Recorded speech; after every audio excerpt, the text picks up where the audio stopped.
সূরা ইখলাস কখন পাঠ করলে সাথে সাথে ফলাফল পাবেন, ভালো করে বুঝেন।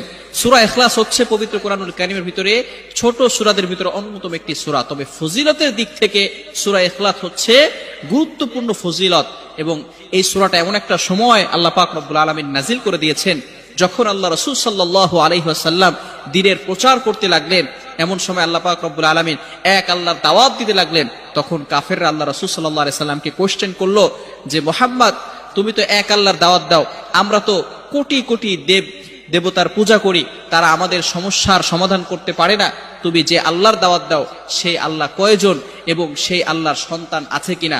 সাথে সাথে আল্লাহ পাক রব্বুল আলামিন এই কাফেরদের প্রশ্নের উত্তরে আল্লাহ রাসূল সাল্লাল্লাহু আলাইহি সাল্লামের কাছে এই সূরাটি নাজিল করলেন, কুল হুয়াল্লাহু আহাদ আল্লাহুস সামাদ লাম ইয়ালিদ ওয়া লাম ইউলাদ ওয়া লাম ইয়াকুল লাহু কুফুয়ান আহাদ।